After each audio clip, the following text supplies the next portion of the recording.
Alright, no? So, good evening. So, ngayon, susubukan natin yung newly improved, no? Na cheeseburger ng Jollibee. So, ayan. Ano ba meron dito? Special cheesy burger. So, tingnan natin ha.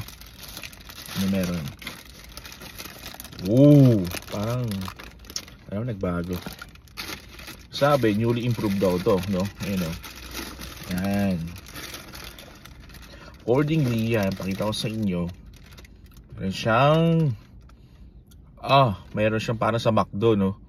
Ano ba tawag dito? Basta, kung ano man yan. Then may ketchup siya. Tapos, yan, cheese. Alright?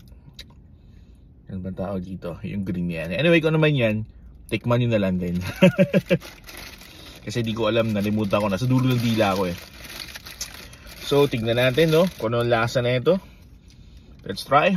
Siyempre, may french fries dapat tayo para hindi nakakaumay yung ating kinakain. Newly improved, no? Na cheesy burger ng Jollibee. Lagyan natin ketchup. Yan. So, ano? Lagyan natin. Ooh, man. Okay. First bite. Tignan natin. Thank you, Lord.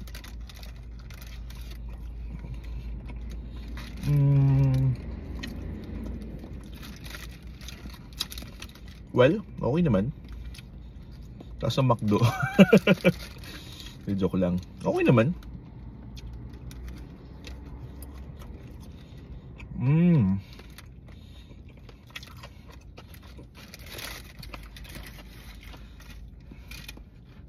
Well, mas mala siya sa konti sa McDo price.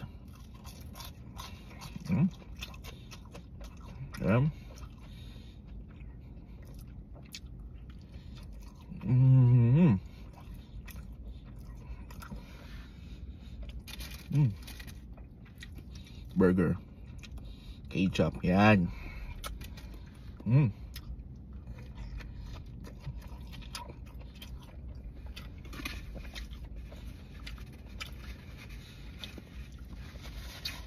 Siguro, kung pag-compare ko yung McDo tsaka Jollibee, parang mas, improve lang konti si Jollibee.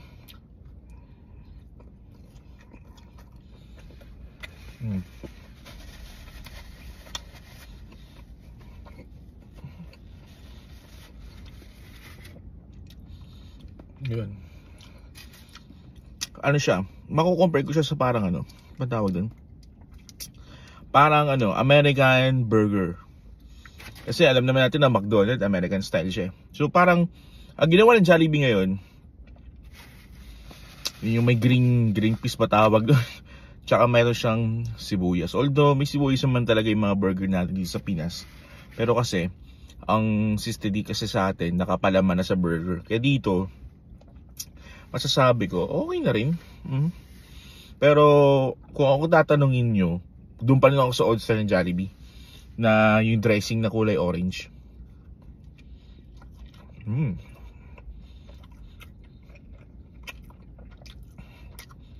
Yung cheese na yun, nagmamelt ang keso. Na kapag kinain mo talagang sa loob, magmamelt siya.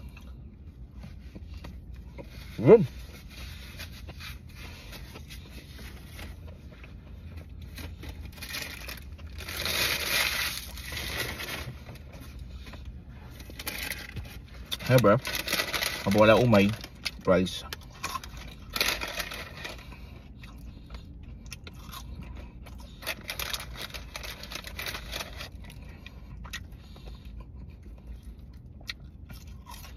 Okay yun.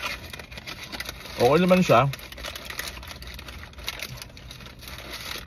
Pwede mapatawid yung gutom. Gusto nyo medyo ibang panlasa ng Jollibee, bilhin nyo yung newly improved nila na cheesy burger.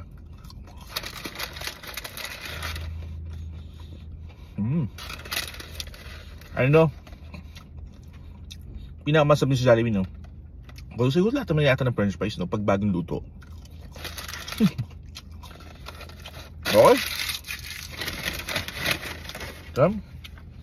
Tikman nyo. Kung napapansin sa gabi to, wow, problema nyo ngayon yan. Bye-bye!